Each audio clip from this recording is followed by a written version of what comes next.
them to 10 and felt like we were in a 21-20 game. That's kind of what football does to you. Following a victory over Division I AA Charleston Southern last night in a game that seemed a lot closer than the 66-10 score indicated, Warrior football team stayed put at number 19 in the latest AP College football poll released today. And over in the coaches poll, UH jumped one spot to 17th in the country. That's the highest ranking since UH came in at 16th in the UPI poll in 1981. How's it going, everybody? Without award-winning quarterback Colt Brennan in the lineup last night, Warrior football team improved to 4-0 for the first time since 1988 and picked up their 14th victory in 15 games.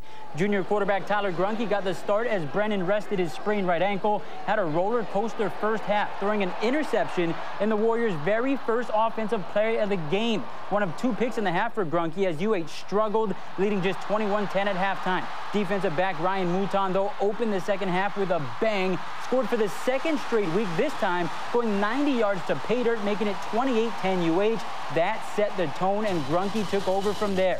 Finished going 22 of 36 for 285 yards passing, 3 touchdowns and 2 interceptions. Senior wideout C.J. Hawthorne, 5 catches for 91 yards and 2 TDs.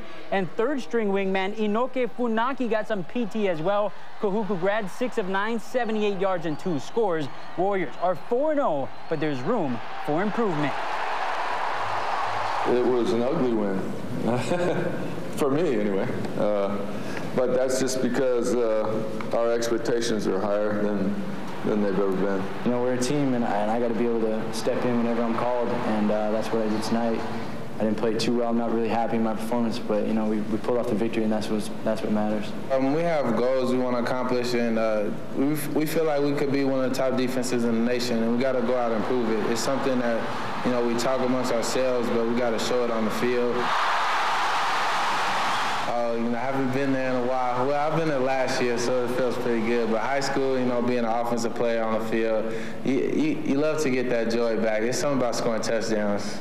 Other statistical standouts in Halawa last night, freshman running back Kealoha Polaris, 45 yards rushing. And for the 3rd straight week, Solomon Elamimian led the team with 8 tackles. So up next for the Warriors on the road against 1-3 Idaho. UH riding a 5-game win streak over the Vandals. And Colt Brennan is expected to start Saturday morning, 11:05 Hawaii time. The other way. He's settled down, but we'll get back to that. Hawaii's defense also showed up throughout the night. Hawaii intercepted the Bucks quarterbacks 3 times. Adam Leonard gets this pick in the 3rd, and he's going to chug-a-lug it all the way into the end zone a bit later. And Grunke, like I said, he finds his rhythm. He's going to hit Devon Best, who's going to make a little maneuver as he flips into the end zone, and the Warriors blow out the Bucks 66-10.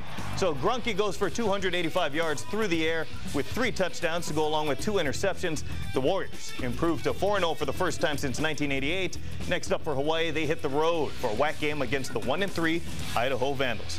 And don't forget, following... We had an opponent that Colt didn't need to play. If he was a little shaken up, his ankle hurt, we didn't need him. I was going to get the victory for this team and put everybody on my shoulders. And first half was a little shaky, but, you know, I knew we were going to pull it out. And offense, defense, special teams all performed and pulled out the victory, big victory.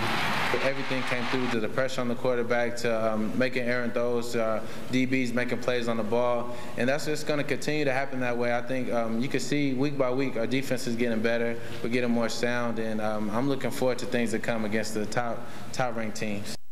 And don't forget, following this, we got the June Jones Show. Liz Chun and Steve Uehara will have a complete wrap of last night's game and reaction from June and the rest of the Warriors. First time in 19 years, the Warrior football team is off to a 4-0 start. The Warriors earned number 4 last night with a 66-10 win over Division I AA opponent Charleston Southern. Starting quarterback Colt Brennan was benched to rest an injured ankle, so in comes quarterback Tyler Grunke. And the struggle started from the very beginning. The offensive snap, Grunke's first pass from scrimmage is intercepted. And how about the name of the guy that picks it off? Josh Warrior.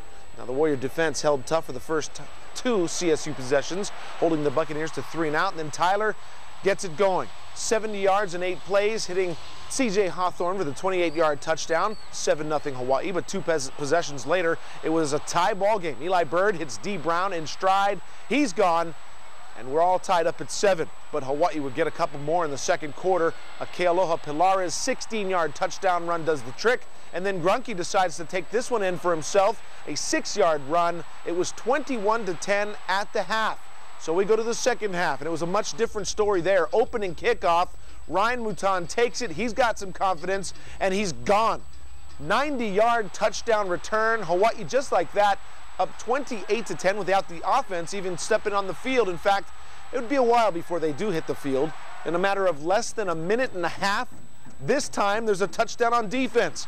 Adam Leonard steps in front of the pass, takes it back 36 yards and dives in for the score, and we're off and running. Then the offense finally gets it together. Grunke would find C.J. Hawthorne for the second connection of the game, 35-yard touchdown near the end of the third quarter, and Hawaii goes on to win big for the 4th straight win, 66-10 the final score.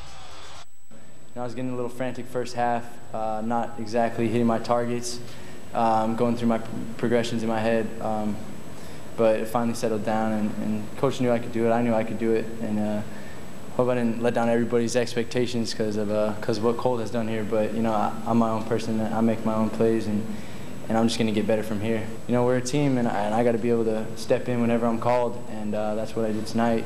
I didn't play too well. I'm not really happy in my performance, but you know, we pulled off the victory, and that's what matters. You know, we scored 66 points and held them to 10, and felt like we were in a 21-20 game. That's kind of what football does to you. There's never a disappointing win. It was an ugly win, for me anyway. But that's just because our expectations are higher than they've ever been. This game, everything came through to the pressure on the quarterback, to making errant throws, to our DBs making plays on the ball. And that's just going to continue to happen that way. I think you can see week by week our defense is getting better. Tyler Grunke finished the game with 36 attempts, 22 completions for 285 yards and 3 touchdowns. He had 2 interceptions, hitting Devon Best there in the third quarter. And Inoki Funaki got in the game and in the stat books. Fourth quarter, 2-yard touchdown pass to Aaron Bain to make it 56-10, and then a 19-yard touchdown to Michael Washington to end the scoring. Funaki finished 6 of 9 for 78 yards and 2 touchdowns. Again, 66-10 the final score. And as a result of the win, there was a slight change in the national polls. The Associated Press kept Hawaii in the 19th spot, while the USA Today coaches poll moved the Warriors up a spot from 18th to 17th. And then you look at the top 5. Both they're the same in both polls, with the exception of Florida and Oklahoma swapping spots there. Warriors on the road again this week, headed to Moscow, Idaho. Vandals are 1-3 in the season with losses to Northern Illinois, Washington State, and top-ranked USC. Their only win coming at home against Cal Poly. Kickoff is set for Saturday at 11:05 in the morning, Hawaii time.